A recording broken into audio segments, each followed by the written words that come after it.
Thank you so much, and thank you for the invitation to come here and visit you in the Ельцин Центре. Большое спасибо и большое спасибо за то, что пригласили меня сюда, в Центр Бориса Ельцина. I listened very carefully to Christian Nissen's speech because actually I was the Minister for Culture from 2016 to 2019, and that is exactly the case study Christian has made, so I'm looking very much forward to reading his book coming up here very soon. И вообще мне очень приятно было послушать и ваши вопросы, и ваши речи. Я была министром культуры Дании неважно, в общем, очень долго, на протяжении долгих лет. И вот сейчас мне поэтому было очень приятно послушать про эту книгу и про дискуссии, которые вокруг нее. Я жду, когда она выйдет. I was elected to the parliament in 2011, and before that I had jobs both in the media industry and also other places as a director. В 2011 году я впервые была избрана в парламент, а до этого занимала различные позиции в медиа, на положении, скажем, директоров. And I realized very quickly that the difference between being a managing director in a company and being a politician is exactly the difference between reason and feelings. И я очень быстро поняла, что различие между управляющим директором в крупной компании и политиком – это именно вот это вот различие между разумом и эмоциями. What I'm going to do here is actually to tell you something about what built Denmark, on which basic ideas and values have we built the Denmark as we know it today. И я постараюсь вам рассказать, на каком фундаменте мы построили современную Данию, на фундаменте каких основных идей и ценностей. Today we have in the Danish parliament no less than 10 different political parties. Сейчас в датском парламенте не менее 10 различных политических партий. But most of the legislation is supported by more than 90% of the parliament. Но большая часть принимаемого законодательства обладает поддержкой не менее 90% всех законодателей.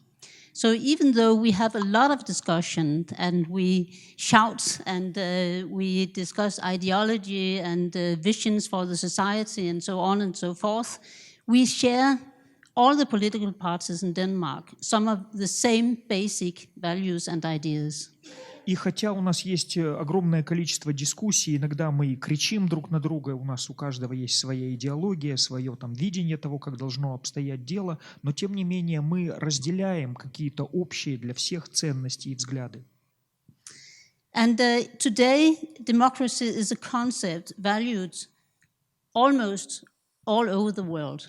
На сегодняшний день демократия – это концепция, которая обладает ценностью практически по всему миру. But we often forget that democracy is very new, also in the Western Europe. Но мы часто забываем, что демократия – это достаточно новая вещь, в том числе в Западной Европе. And in every society, there is a balance between the state, the market, and the civil society. И в каждом государстве есть определенный баланс между правительством, государством, между рынком и между гражданским обществом. And in dictatorships, of course, the state often fills a lot, while the markets and the civil society is heavily regulated. И в диктатурах, конечно, гораздо большая роль принадлежит правительству, государству, тогда как рыночные силы и гражданское общество сильно регулируются. And in other countries and societies, often liberal democracies, the state feels less, while there are large degrees of freedom for both market economy and for the citizens' opportunities to live and to organize as they prefer. А в либеральных демократиях гораздо больше степеней свободы как у рыночных акторов, так и у представителей гражданского общества, потому как они могут выбирать и строить свою жизнь. But the balance between how big the state is, how much freedom the market has, and how much the civil society are allowed to decide upon their own life is in a constant change also in Denmark. Однако вот этот баланс, роль правительства, насколько велика роль правительства, насколько много свободы испытывают рыночные акторы, насколько много дозволяется гражданскому обществу, вот этот баланс, он постоянно двигается, в том числе в Дании. And I'll now take you a step back in history to the middle of the 19th century. In Denmark, we got the first free constitution in 1849. И сейчас я вас переведу немножко назад в историю, в середину XIX века. Первая конституция в Дании была принята в 1849 году. We had only 2 million inhabitants at that time, where we today have 5.5 million. В то время у нас было 2 миллиона граждан, а сейчас у нас 5,5 миллиона населения. But until 1849, we had a monarchy, and that meant that citizens could neither elect nor replace the rulers, just as there were heavy censorship and a very hard punishment for criticizing the rulers. И до 1849 года у нас была монархия, что означало, что граждане не могли ни избирать правительство, ни смещать правительство. И кроме того, была очень серьезная цензура и суровые наказания за любую критику. And the king and, of course, his officials and the nobility had the power, the absolute power. And any attempt to rebellion was immediately put down. Конечно, у короля, у аристократов, у тех, кто был у власти, была абсолютная власть, и любая попытка их свергнуть жестоко каралась. But since the end of the 18th century, the bourgeoisie in many parts of Europe had protested against the dictatorship. Однако с середины и ближе к концу XVIII века буржуазия во многих странах Западной Европы протестовала против подобной абсолютистской формы правления. They demanded more civil rights, and in some places it became to bloody revolutions. Они требовали больше гражданских прав и свобод, и во многих местах это вылилось в кровавые революции. Denmark has always been a small country, and we really don't like the big and bloody revolutions. Дания маленькая страна, и нам очень-очень не понравились вот эти грандиозные и кровавые революции.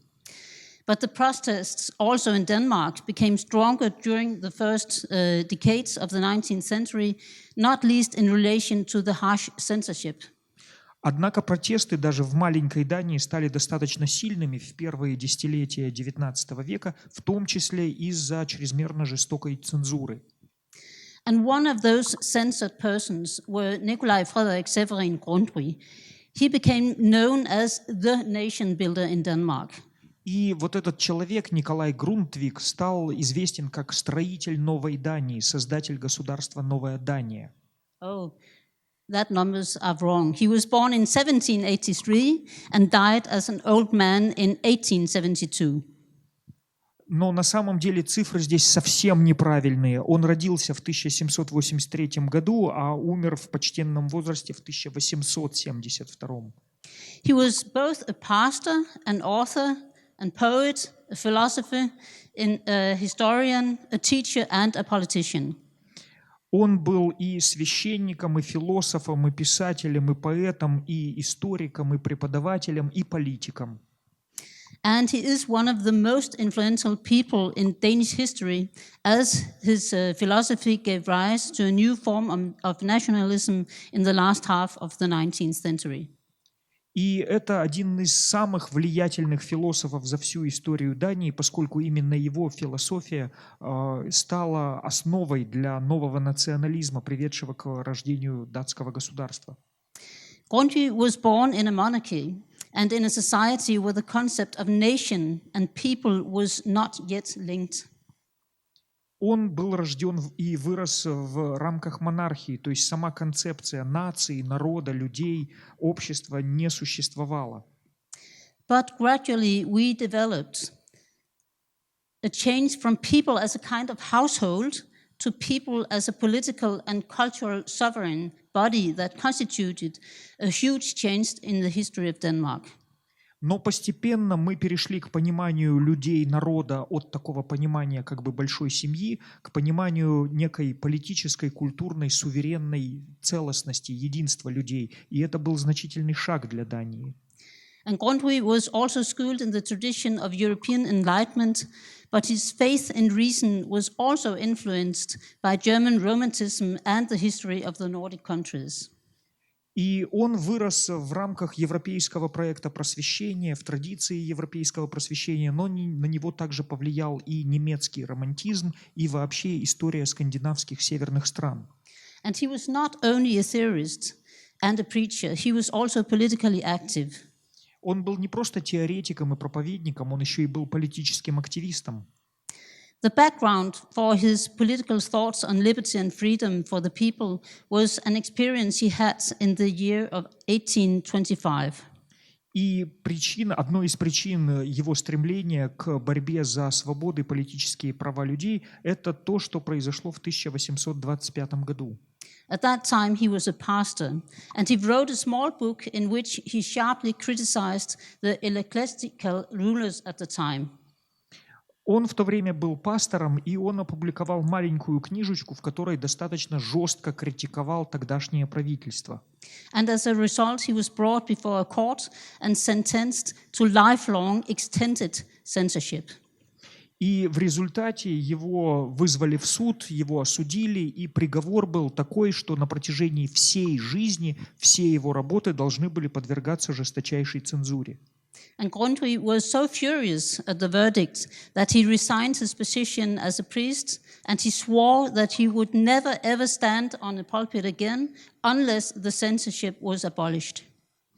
И он настолько пришел в ярость из-за этого решения суда, что отказался от своего поста священника и заявил, что никогда больше не взойдет на кафедру, с которой проповедует священник у них в церкви, до тех пор, пока не будет отменено вот такое решение подвергать его цензуре. And in the following years, Grundtvig spent a long time in England on several trips. На протяжении последующих лет он неоднократно на долгое время ездил в Англию. His first visit was in 1829 and the last one in 1843. Первый раз он приехал в 1829 году, а в последний раз в 1843. And exactly these trips proved crucial to Grundtvig's views on life, on society and education. И именно эти поездки стали чрезвычайно важными в изменении, формировании его взглядов на жизнь, на общество, на политику. He was heavily inspired by the new liberal philosophy and the first steps towards democracy. На него огромное впечатление произвели и прямо вдохновили как новая либеральная философия, так и первые шаги к созданию демократического общества. So inspired by the liberal thoughts of English philosophers and politicians, Grundtvig started his lifelong defense of freedom and education for all people, not only the privileged classes. И именно вдохновившись примером английских философов и политиков, Grundtvig начал свою борьбу, длившуюся всю жизнь, борьбу за право свободы, за свободы и за образование для всех людей, а не только для привилегированных классов. So themes such as people, nation, democracy, freedom, church and education was his battlefield, and he wrote hymns and articles, leaflets and books, and he also preached, gave lectures and participated in the public debate in Denmark. И такие темы, как народ, общество, нация, демократия, свобода, церковь и образование, все эти темы привлекали его внимание, и он на протяжении всей жизни писал церковные гимны, брошюры, памфлеты, листовки, статьи, читал лекции, проповедовал по всей территории Дании. He realized that if people, ordinary people in Denmark, should be allowed to have more power, they needed opportunities for education in their own language, not in Latin as the tradition was in the academic schools.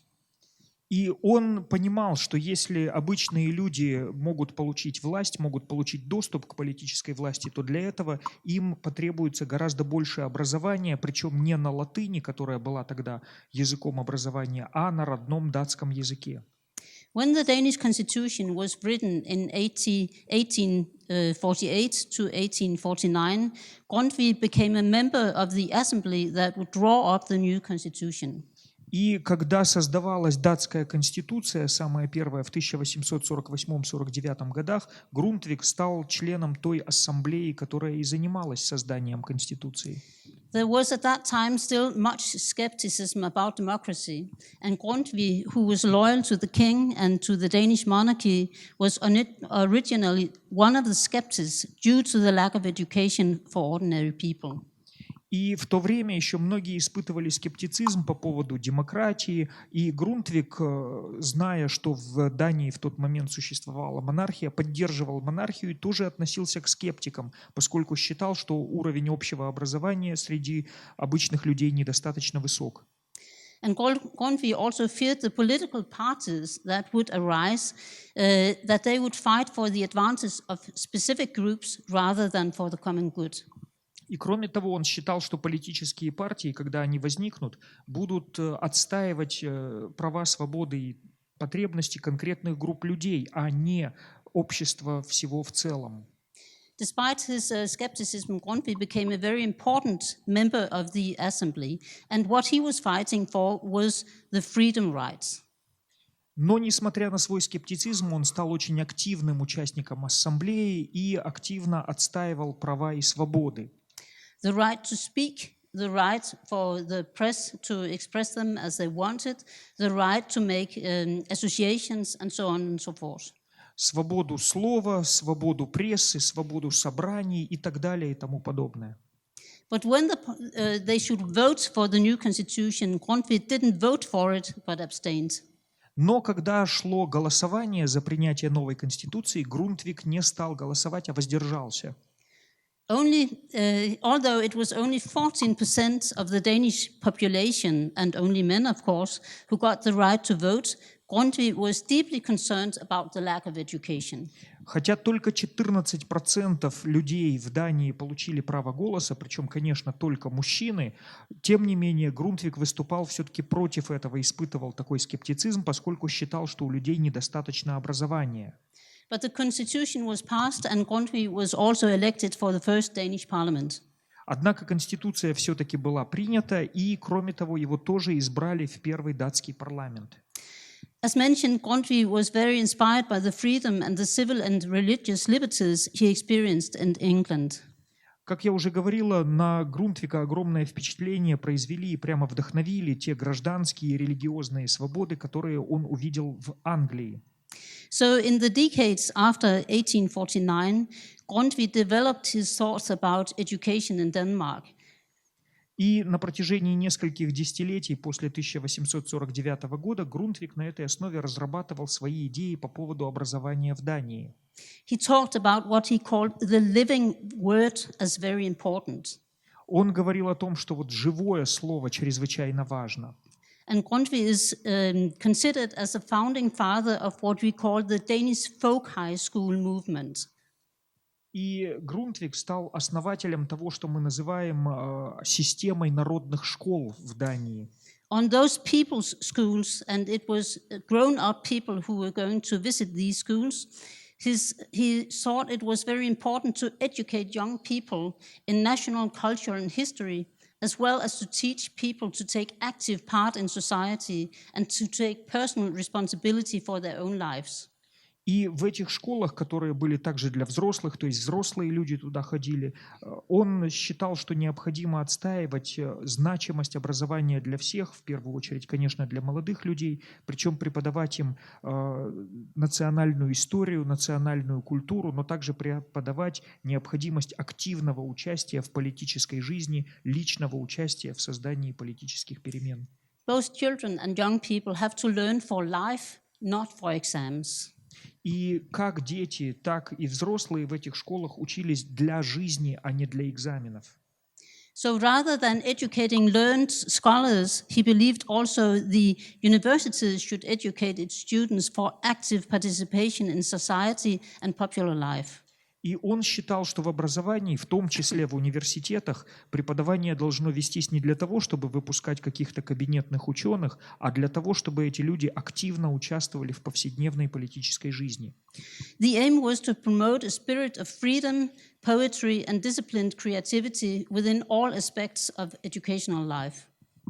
И задача была такая, что необходимо продвигать дух свободы, поэзии и творчества во всех аспектах обучения, во всех аспектах жизни.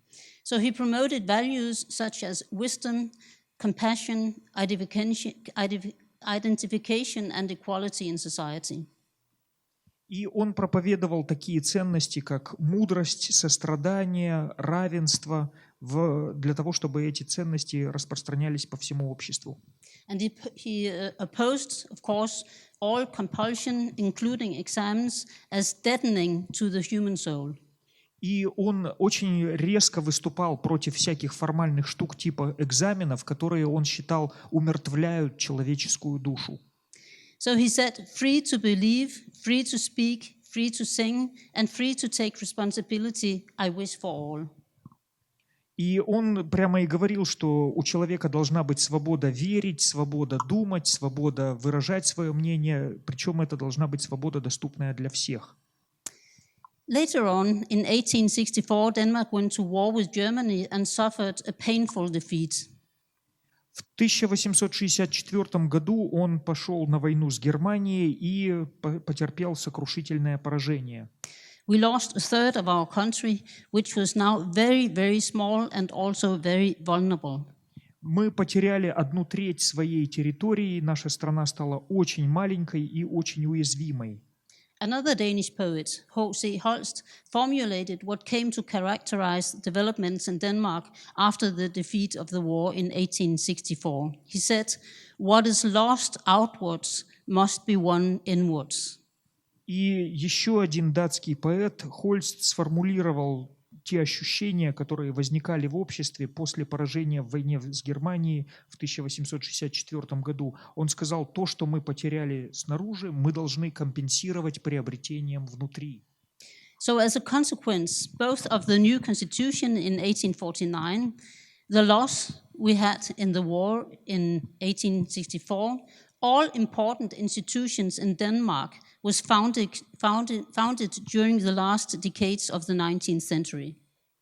И в качестве вот такой компенсации новая конституция была принята в 1869 году, и чтобы компенсировать наши территориальные потери в войне 1864 года, все важнейшие политические институты в Дании были сформированы к концу XIX века. And all of them, or most of them, are named institutions of the people. И все, или большинство из них, этих институтов, создаются людьми для людей. The society was seen as an organism bound together by a common language, a common history, and a common culture. И общество мы видим как такой некий живой организм, который связывает общий язык, общая история, общая культура.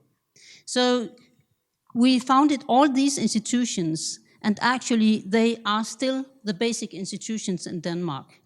Вот все эти институты до сих пор являются базовыми институтами для Дании. The People's Church, the People's School, the People's High School, the People's Libraries, the People's Parliament, the People's Political Parties, and the People's Newspapers. И они так и называются: народная церковь, народная школа, народная средняя школа, народные библиотеки, народный парламент, народные политические партии, народные газеты. And in and around these institutions, people met across class boundaries, economic conditions, and business backgrounds. И во всех этих институтах люди встречались, причем независимо, пересекали все границы классовых различий, социального статуса, вне зависимости от всего этого вместе встречались и работали. High and low, rich and poor, we met each other, and access to education was funded by the state. И для всех, и для бедных, и богатых, для высших слоев, для низших слоев, для всех был доступ обеспечен и оплачиваемым за счет правительства. At the same time, we developed the free press in Denmark. Но в то же самое время мы в Дании выработали свободную прессу. And a lot of newspapers came to the world. All of them, or almost all of them, were connected to the political parties. И появилось множество новых газет, большинство, если не все, были связаны с той или иной политической партией. So the Social Democrats had their newspapers, The right-wing party, the conservatives, had their newspapers, the liberal had their newspapers, and the social liberal had their newspapers. И у социал-демократов была своя газета, у консерваторов своя, у либералов своя, у социал-либералов тоже своя. And in most towns of a certain size, they had 4 different newspapers. Таким образом, во множестве городов, даже небольшого размера, было 4 разных газеты. And in my home, when I was brought up, my father, who was a historian, he always said, you have to read at least 2 newspapers, because if you don't read at least 2 newspapers, you don't have the basic for having an opinion on anything. И у меня в городе тоже были разные газеты. Мой отец, он историк, он всегда говорил, что если ты хочешь что-то понять, то должна прочитать как минимум 2 газеты. То есть 2 газеты – это самый минимальный минимум для того, чтобы сформировать свое собственное мнение. And in these last decades of the 19th century, also the people's high schools and the cooperative movements and the unions developed. И в последние десятилетия XIX века развились и школы, и профсоюзы, и политическое движение в целом. And it really also shaped society not only at that time, but still very much today. И это сформировало не только общество тогда, но оно по-прежнему во многом определяет наше общество сегодня. A lot of association was founded, and also a lot of cooperatives was founded locally. Очень много ассоциаций, очень много кооперативов было локально на местах создано. It was cooperatives for dairies, slaughterhouses, grain stores, water utilities, electricity companies, and so on. И это были кооперативы самые разнообразные для молочников, мясников, для поставок воды, электричества, то есть на самые разные отрасли. And it was all run and developed by the local population. И всеми ими управляли, всех их развивали вот эти местные собрания людей.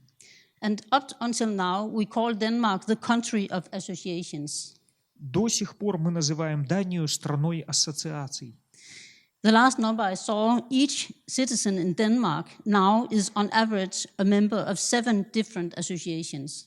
И интересный такой факт, что каждый гражданин в Дании сейчас в среднем состоит в 7 каких-то ассоциациях, организациях. But a very important and often overlooked relationship must be mentioned here. Но необходимо еще упомянуть одно очень важное, но зачастую упускающееся из виду обстоятельство. At the same time, when we built all those basic institutions for the people, we built into the legislation a kind of a cork. Но в то же самое время... What do you mean by a cork? I mean, if you didn't feel well and comfortable in these institutions, you were allowed to make your own free institutions. В то же самое время, когда мы строили такие базовые институты для всего общества в целом, для народа, мы выстраивали вот такие вот в стороне, что ли, клапаны. То есть, если вы не хотели участвовать в жизни вот этих основных институтов, то у вас был выход в другую сторону. And that was very important for the schools in Denmark, for example. You could make your own private school, almost funded, not 100%, but around 70% by the state, but it was a private free school. И это было очень важно, в том числе, например, со школами. Вы могли основать свою собственную частную школу, которую на 70% финансировало бы правительство, но это не правительственная школа, а совершенно частная. And the law also replaced the obligation to send children to school with the obligation to teach them. So parents could actually either send their children to a free school or teach them at home if they wanted to.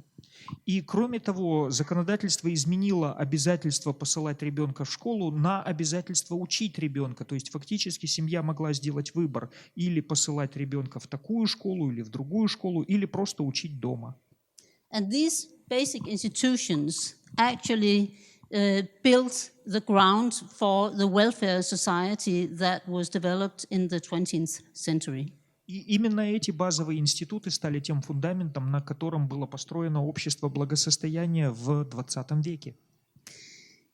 In the 20th century, we of course developed things, the economy developed, but we still had these basic common institutions and the possibility and opportunity to make your own institutions as private persons if you want it. И в 20 веке, конечно, все развивалось, и экономика росла, и другое развитие было, но сохранялись вот эти базовые основные институты, плюс сохранялась возможность для человека создавать свои какие-то собственные частные вещи, свои собственные организации. And more people were allowed also to give their vote at the elections. And in 1915, women were allowed to participate in the democracy. I think it was a few years after here in your country. 1950. 1915. 15, yes. И кроме того, все большее количество людей могли получать право участвовать в голосовании. И, например, женщины получили право голоса в 1915 году. Мне кажется, буквально вот несколько лет отличается от того, когда женщины получили право голоса в России. After the end of the Second World War, we had a lot of discussions all over the world about the concept of democracy. После окончания Второй мировой войны по всему миру очень много было обсуждений самой концепции, что такое демократия. Some philosophers and politicians meant that democracy is actually a system. It's a way of electing people we put into power. Некоторые философы и некоторые политики утверждали, что демократия – это система, это способ того, как мы выдвигаем людей в политическую власть. And more important, it is a system where we, at the next election, can remove rulers or politicians that we don't like. И кроме того, еще гораздо более важно, что это такая система, которая позволяет нам убрать от власти тех правителей, которые нам не нравятся на очередных выборах. But basically, democracy was seen as a system, a way of electing people's power to get into power. Но фактически и те, и другие рассматривали демократию как некую систему, которая позволяла выбирать, выдвигать людей во власть. But in the people's high schools that Grundtvig founded back in the 19th century, another concept of democracy developed. Однако в народных школах, созданных Грунтвигом еще в XIX веке, родилась другая концепция демократии. And in this conception of democracy, the most important thing in a democracy is the conversation and the cooperation between different parties and between the general elections. И в этой школе демократия понималась, в ней самый важный элемент демократии – это разговор, общение и сотрудничество между различными партиями, как в процессе работы, так и во время выборов. So in Denmark, we of course find it very important that we have free elections, but the soul of democracy is this conversation between politicians and citizens between the elections. И в Дании мы по-прежнему, конечно, считаем чрезвычайно важным, чтобы были свободные выборы, но душой демократии мы считаем именно вот этот разговор, это общение между политиками и обществом между периодами выборов. We had also another event in Denmark, which actually took place over most of the world, namely the revolt of the youth in 1968. Кроме того, в Дании также были те же события, которые потрясли большую часть мира, то есть такое восстание молодежи в 1968 году. Especially students at the universities took part of this revolt from the youth. Особенно студенты университета приняли участие в этом восстании молодежи. And here is a picture from the University of Copenhagen. And one of the students is this man. And he is called Christian Nissen. He was the one who spoke just before me. He was a part of that revolt. Этот человека вы знаете, это тот самый человек, который передо мной сейчас выступал. Это вот картинка, студенты университета Копенгагена выступают.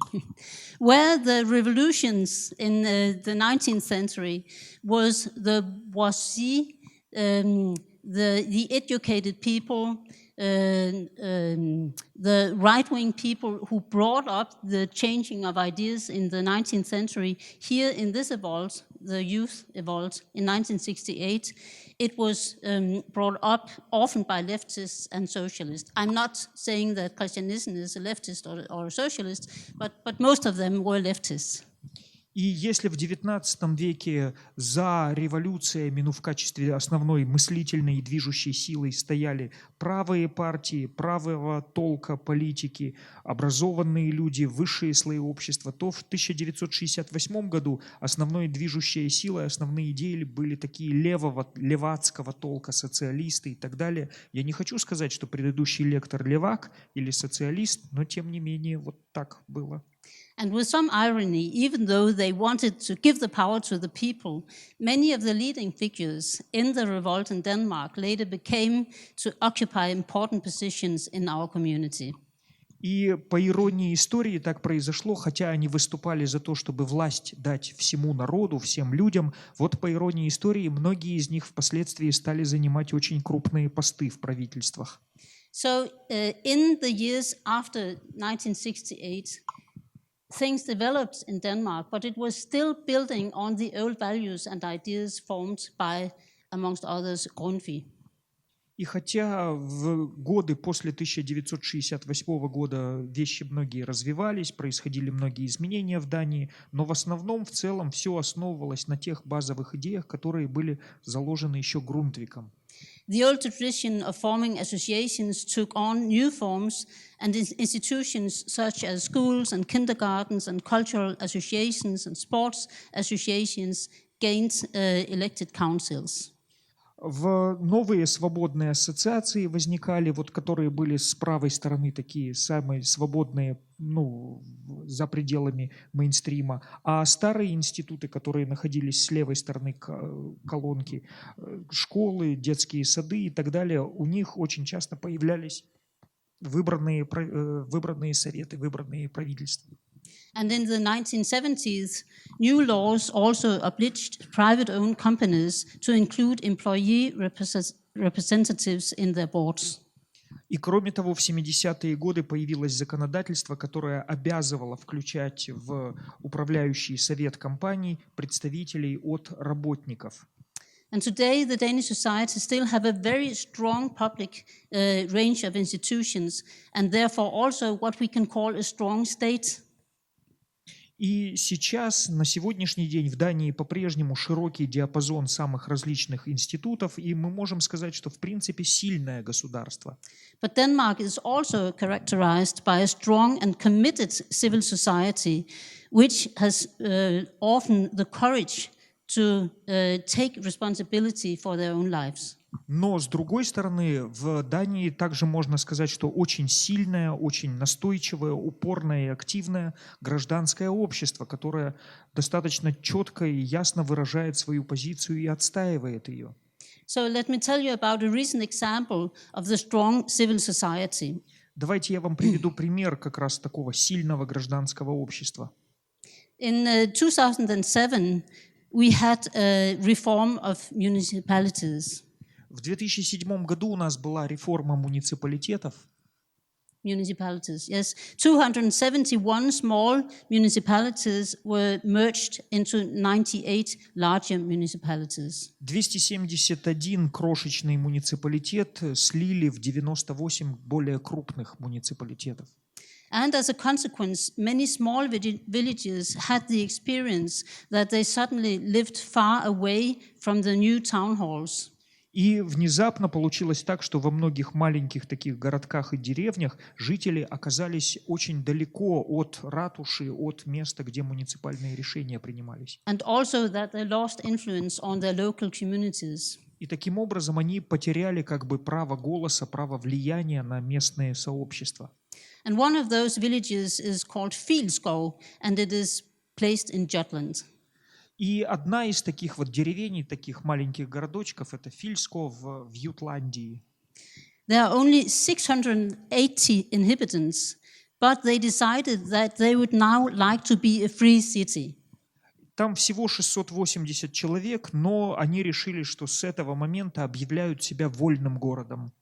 And therefore those 680 inhabitants have now realized to found their own free school, they have a free church, they have their own local council, they have what they call a free kindergarten, private kindergarten, and a free nursing home, and so on and so forth. И таким образом им сразу пришлось создать свою собственную свободную школу, свою церковь, свой совет, свой детский сад, свою больницу, дом престарелых и так далее. And the interesting thing is, in my opinion, that the state and the municipality accept this and also support it financially. И вот для меня самое интересное здесь то, что и государство, и крупный, находящийся вблизи муниципалитет, это все приняли и начали их финансировать. For example, the state and the municipality pays about 75% of the expenses, both to school and kindergarten and nursing home. Например, правительство центральное и муниципальное оплачивают 75% расходов вот как раз этих детских садов, школы и так далее. And the rest of it is financed by the people in Filskov by themselves. А остальные деньги жители Фильсколь сами собирают. And it is not rich people living here in this small village, but for the citizens, it is so very important to have an impact on their own lives and community. И там живут небогатые люди, но для них в этом маленьком городочке чрезвычайно важно, чтобы именно они определяли свои политические решения. And this is right in the spirit of Grundtvig.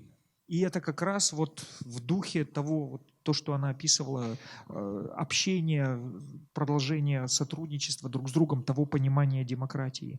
So although politicians in Denmark, including myself, often criticize the political system for being bureaucratic and over-regulated, the Danish society is, in international comparison, still characterized by low distance between citizens and politicians and great trust. И хотя многие, в том числе и политики, и справедливо критикуют нашу политическую систему за бюрократию, за чудовищную зарегулированность, за вот такой вот формализм зачастую, но с другой стороны, в Дании маленькое расстояние между гражданами и правительством, и из-за этого очень большой уровень доверия между гражданами и правительством. The basic values was founded in the end of the 19th century and developed to this welfare state we know today. Базовые ценности были заложены в конце XIX века, а сейчас доросли до того государства благосостояния, которое у нас сейчас есть. But the balance between state, market and society still have to be watched carefully. Но по-прежнему необходимо очень внимательно следить за поддержанием баланса, равновесия между государством, рынком и гражданским обществом. If the state is growing too strong and regulates too much, it strangles the freedom of the citizens and thus the opportunity to influence our own lives. Если правительство становится слишком сильным, если вмешивается слишком много, то оно таким образом душит свободу гражданского общества и не дает нам самим решать, что делать в жизни. So in my opinion, as a liberal, the state should take care and help people who need help, but also support people living their own lives. И с моей точки зрения, такой несколько либеральной точки зрения, правительство, его долг заключается в том, чтобы помогать тем людям, которые нуждаются в этой помощи, но поддерживать всех остальных людей, которые хотят вести свою жизнь самостоятельно. This is what gives human life value and meaning. Это именно то, что дает человеческой жизни значимость и ценность. But as a politician or a former politician, now I'm no longer a member of the parliament, I also know that politicians in a parliament, and I think that's the same all over the world, they just want to interfere.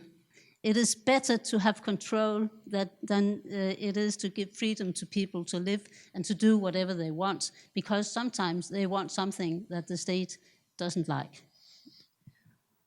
Но как политик, ну или точнее как бывший политик, потому что я уже не являюсь членом парламента, с другой стороны, я знаю, что большинство политиков хотят вмешиваться в жизнь общества, потому что зачастую они считают, что люди могут хотеть того, что не к лучшим результатам приведет, не к лучшим последствиям.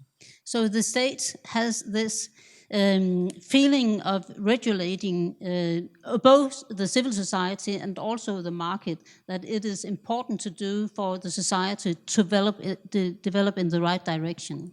И поэтому у государства есть такое чувство, такое ощущение, что они знают, как надо регулировать и гражданское общество, и рыночные силы, но якобы для блага гражданского общества. And I'll just finish by telling you a story. About 20 years ago, I was a consultant in a consultant company. And there I had a new colleague. И хотелось еще рассказать вам под конец историю. 20 лет назад я работала консультантом в консалтинговой компании, и у нас появилась на работе новая коллега. It was a woman, she was an economist, and she was Russian. Это была женщина, она была экономистом, и она была из России. She came to Denmark because she had fallen in love with a Danish man. Она приехала в Данию, потому что полюбила датчанина. And she expected, coming to Denmark, a free society, a liberal democracy, that she would meet a huge range of freedom all over in society.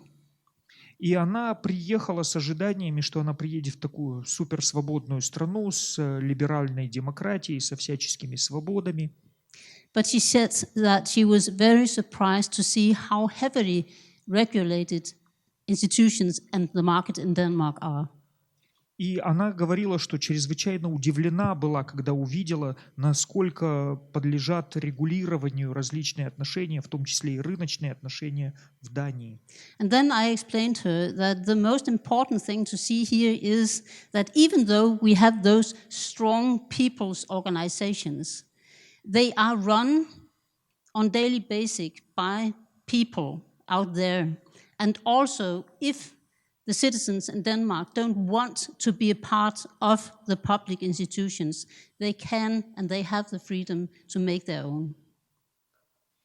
И мне пришлось объяснить, что вот надо обязательно обращать внимание на то, что вот эти вот очень мощные народные организации, которые как бы правительственные, но называются народные, но они, тем не менее, управляются хоть и правительством, они обладают народной поддержкой. А если же гражданин не хочет участвовать в работе подобной организации, то есть абсолютная полная свобода выйти из нее и создать свою собственную.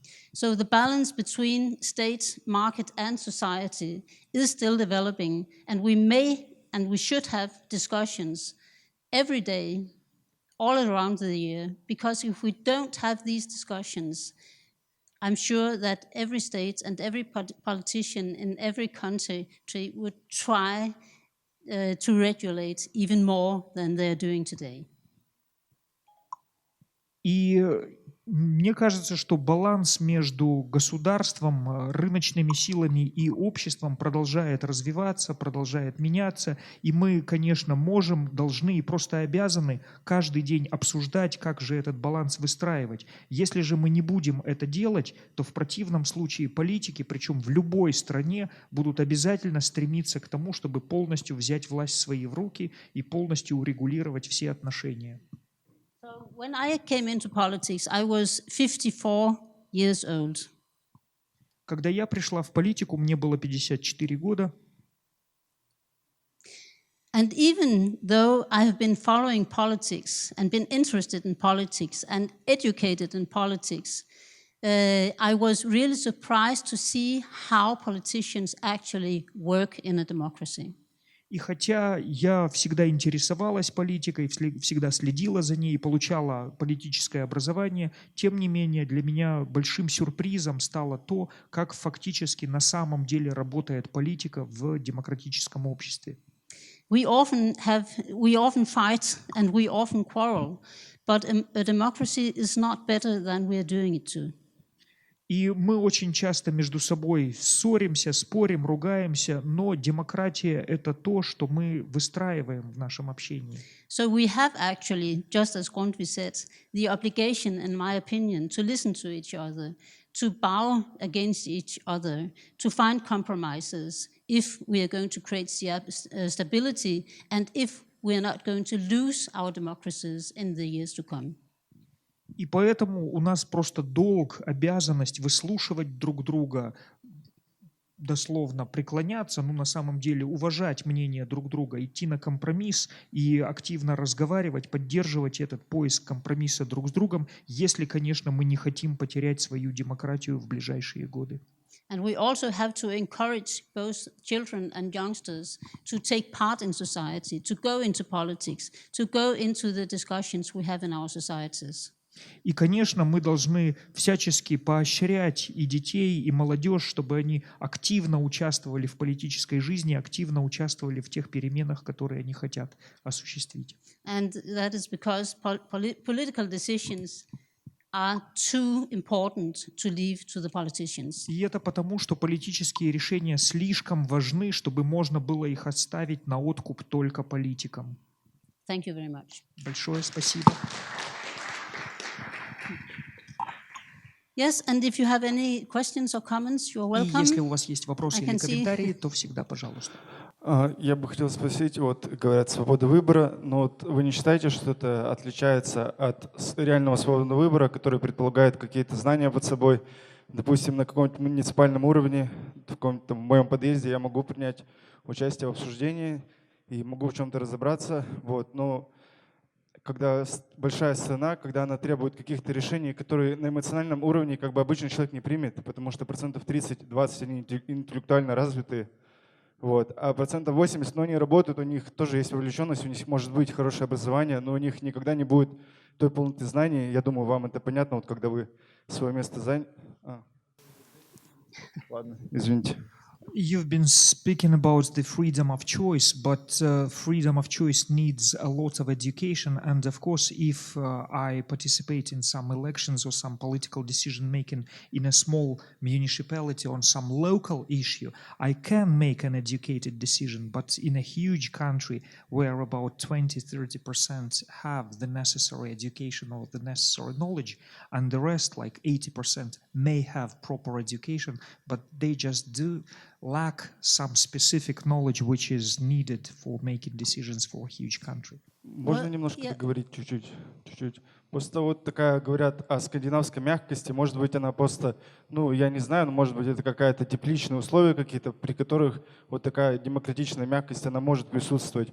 Но когда, допустим, и в семье также вот, а может быть, когда стране нужно какое-то решение принять, которое оно не будет иметь поддержки у народа 100%, то иногда нужно брать власть в свои руки, да, тем, кто понимает, что нужно в этот момент и себе, и стране, и людям, вот, и не разбрасываться словами о демократии, потому что это приведет к какой-то большой беде.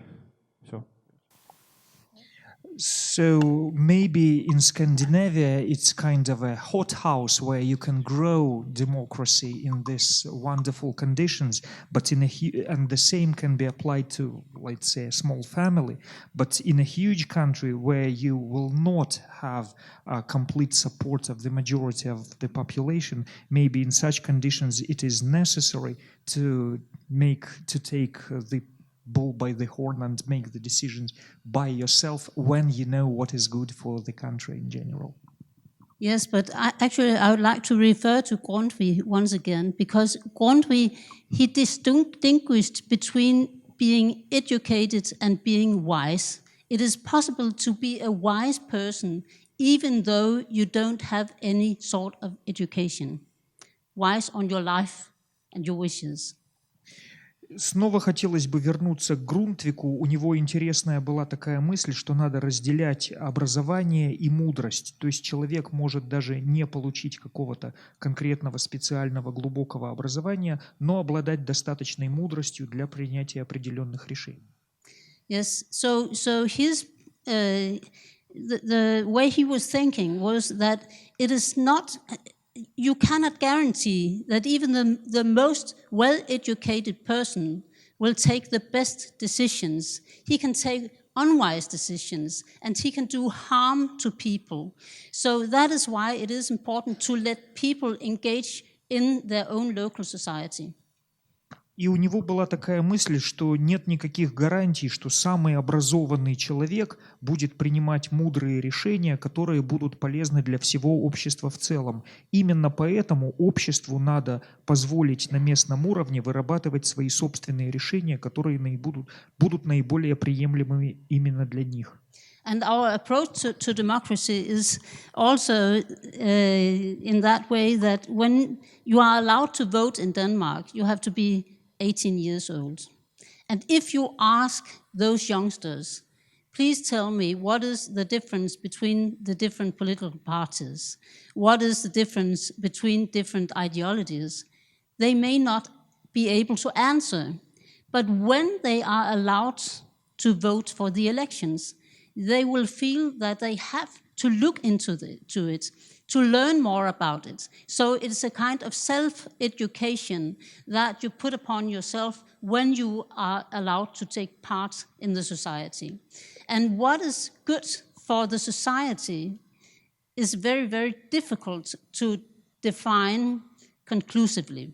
That is a result of an ever ongoing discussion. But of course, it might be easier to do something like we've done in Denmark because it is a very small country. But why shouldn't it be possible also to do it in a large scale? Наш подход состоит в том, что мы разрешаем голосовать молодым людям всем с достижения 18-летнего возраста, и если вы спросите 18-летних людей до того, как они начали голосовать, в чем различие между политическими партиями, между различными идеологиями, возможно, они даже не смогут на это ответить. Но когда они начинают активно участвовать в политической жизни, если вы им разрешаете это участие, они начинают активно самообразовываться и учиться. И вот такое самообразование происходит, когда они понимают, насколько значим их личный вклад в политическую жизнь в стране. И кроме того, в такой системе достаточно сложно, мне кажется, это очень хорошо, что в такой системе достаточно сложно делать какие-то окончательные, бесповоротные принимать решения, потому что при достижении консенсуса приходится многое обсуждать. И кроме того, мне кажется, что если что-то можно сделать, пусть да, в маленькой стране, как Дания, то почему нельзя это распространить на более большие страны? Actually, if I can just put a little on it, in Denmark we consider it as a kind of a problem that most members of our parliament are academics. Because if you're going to make wise decisions, we have to have different people into the parliament. But of course we cannot define who could get in because it's the people's vote who sends people into the parliament. But if all the members of a parliament have the same academic background, or most of them, we might also have a problem. Но еще вот маленькое дополнение. Мы зачастую в Дании думаем, что это у нас вообще-то нехорошо, что это проблема, что большинство наших членов парламента – это люди с какой-то академической высокой, с академическими степенями, с академическим образованием. И то, что они такие образованные, еще не значит, что они мудрые, потому что нам бы казалось, что как раз парламент должен представлять самые разные слои общества с самым разным образованием. К сожалению, мы не можем повлиять на выборы этих людей, потому что, то есть на выбор этих людей в парламент, потому что за них проголосовали их избиратели. Но тем не менее, мне кажется, что если бы общество было представлено более широко, могло бы быть более мудрым. Hello, I would like to say thank you very much for your presentation. I really like it a lot. I have two-part question. First one is, how do you think the society of trust, which exists right now in Denmark, does it start in here in the middle of the 19th century, or can we say before that there was the society of distrust or something different? And the second part is as you know, the law of Janta, which existed in the 30s. How much it does to evolve of Danish democracy? How much part of the role has it played? Может, сами скажете, а то я сейчас все забуду. Но если что, поправите. Большое спасибо за выступление, во-первых, за презентацию, а во-вторых, вопрос, состоящий из двух частей. Вот общество доверия такое, которое складывалось с середины XIX века, а до того, как сложилось общество доверия, что существовало? Общество недоверия. И второй вопрос, закон Янта, да, принятый в 1930-е годы, как он помог эволюции, развитию этого демократического общества? Well, it was two questions. On the first question on trust, I find it very difficult to see the meaning of talking about trust in a dictatorship because people are not allowed to have any saying on anything. And therefore, they have to do what they are told by the landlord or by the king or by anyone else. So why should they trust them? Because they have no influence on what is going on. But if you are going to build trust in a democracy or in another kind of society, of course, you have to experience that people are listening to you. If the men in power or women in power do not listen to you, you will not trust them. And if you experience that they lie about what they are doing, you lose trust to them as well.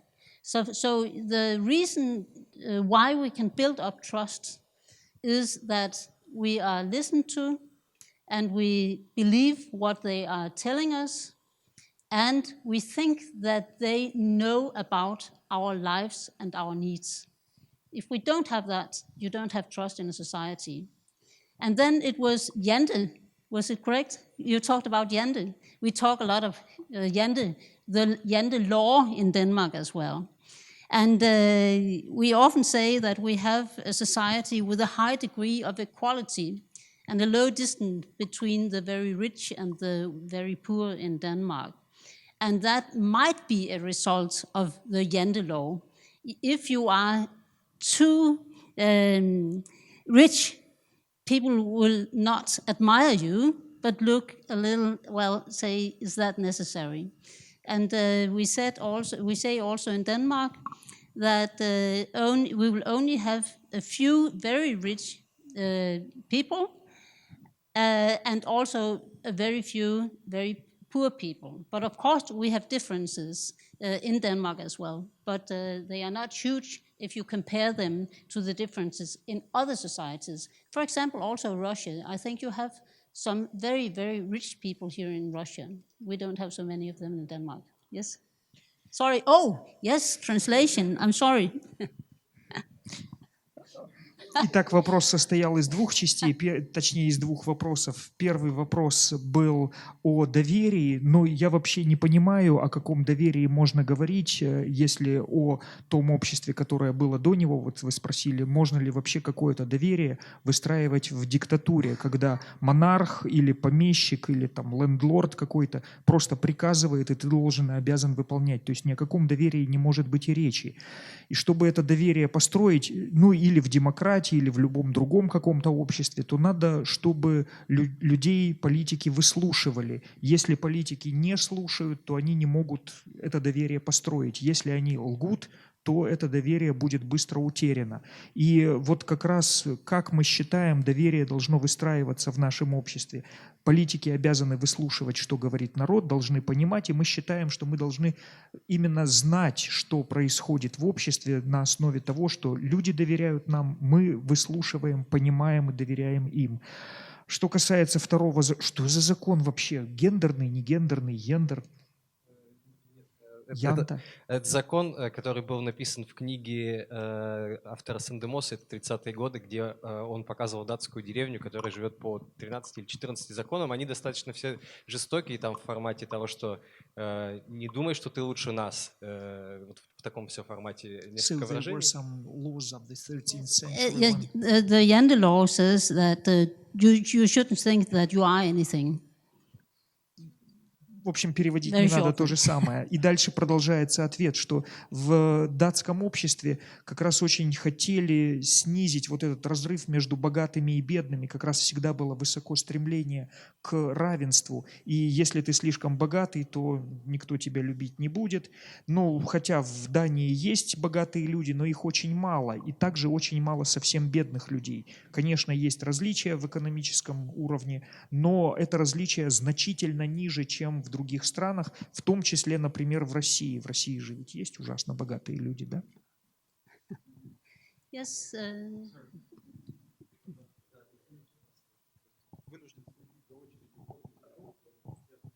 Спасибо большое.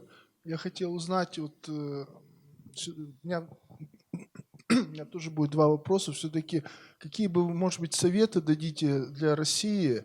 Потому что у нас постоянно мы скатываемся из демократии в авторитаризм. У нас вот за всю историю постоянно, а вот как-то Дания стоит уже много, по сути, столетий на демократических, так сказать, рельсах и никуда не скатывается. И второй вопрос. Каковы взаимоотношения между Данией и Гренландией? Как они, значит, урегулированы? Имеет ли Гренландия определенную часть свободы? Может ли она самостоятельно решать свою судьбу? Ну, например, быть купленной Соединенными Штатами или кем-то еще и так далее. Вот такой вопрос. Translation, I also please. have two questions. The first question, could you give some advice for Russia? Because we seem to be, you know, like a pendulum between authoritarianism and democracy, while Denmark seems to be having democracy for quite a while.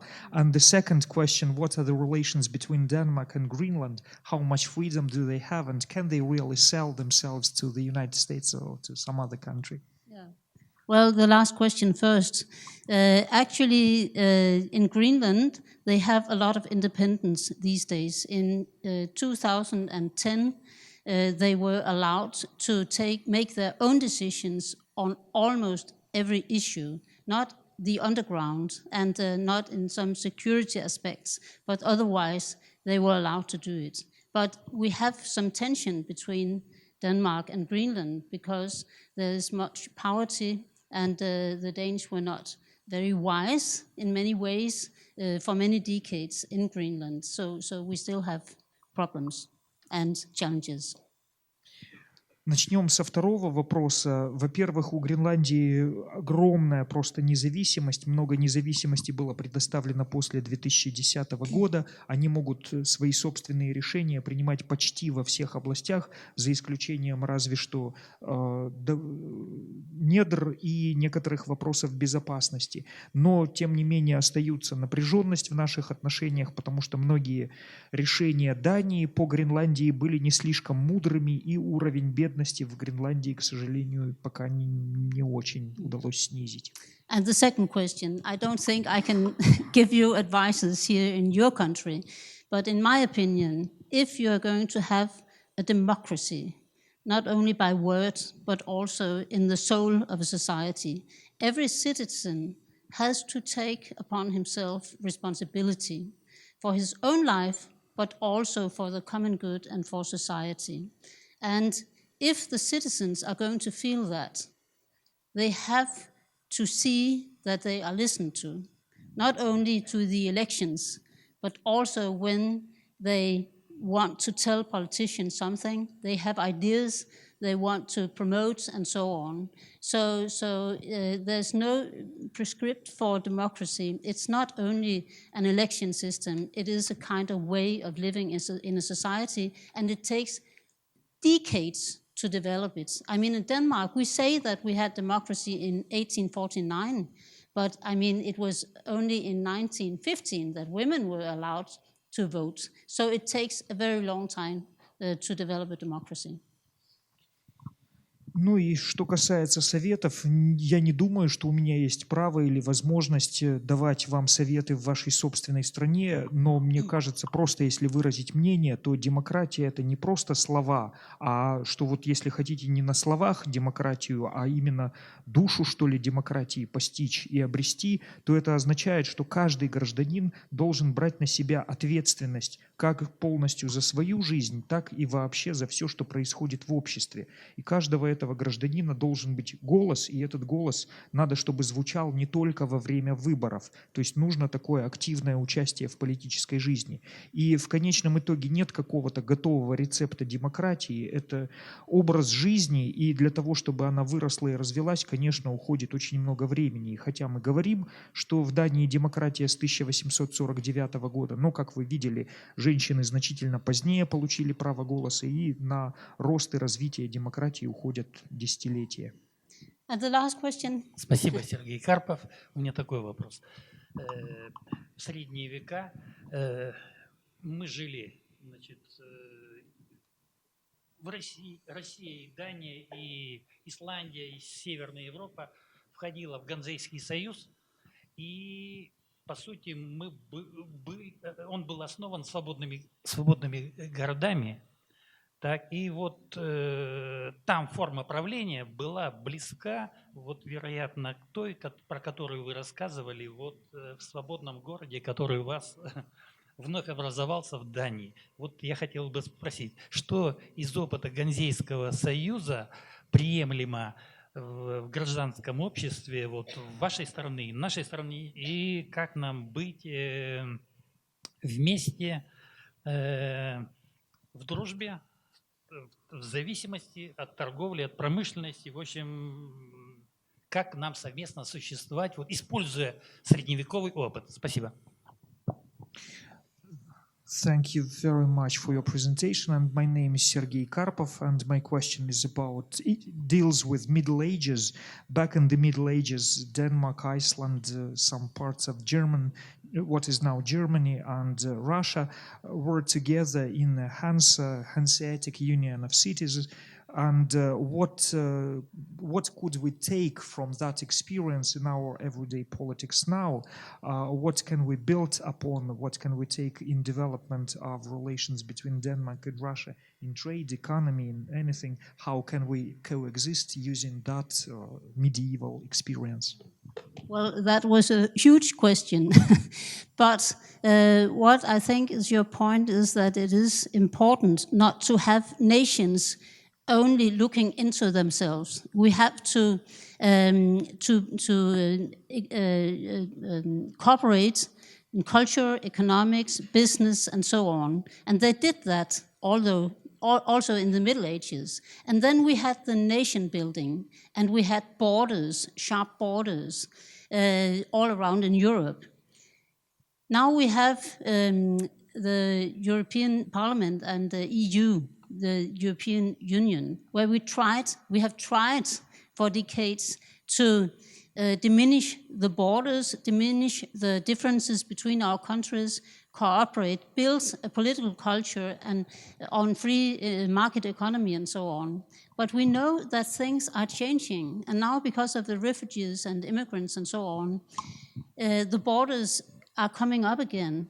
And that is obstacles to that cooperation, which is so necessary. But in my opinion, as a liberal, it is important that we make business together. And we have cultural meetings like these to better understand each other and also to develop each other's countries. I mean, we come here from Denmark and we give lectures, but for me it's as much important as me giving a lecture that I listen to you, listen to your questions, and listen to your ideas about how things should develop, because we're equal in that sense. So we have to learn from history, but we also have to have our own visions about the future to come. Thank you. Thank you very much, all of you.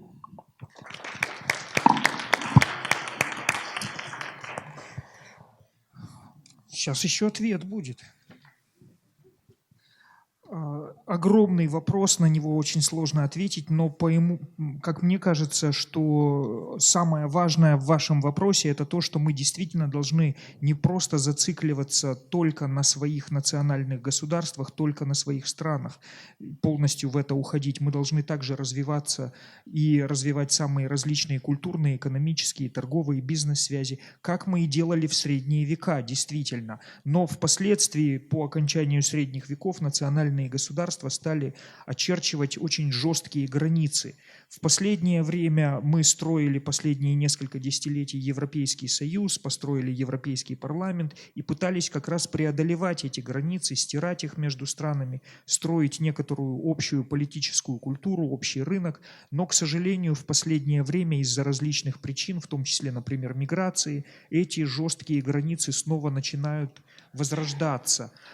Но когда мы по-прежнему, я вот как либерал считаю, что мы просто обязаны по-прежнему развивать международное сотрудничество, торговлю в самых различных сферах сотрудничества. И когда мы из Дании, например, читаем здесь вам лекцию, это все, конечно, замечательно и важно, но гораздо более важно для меня выслушать ваши вопросы, то, что вы участвуете в этой дискуссии, поскольку мы должны всегда помнить о том, что мы равноправные здесь партнеры. И так окончательно фраза из моего ответа. Мы должны, конечно, учиться на уроках истории, но должны вместе смотреть на то, как развиваться в будущем.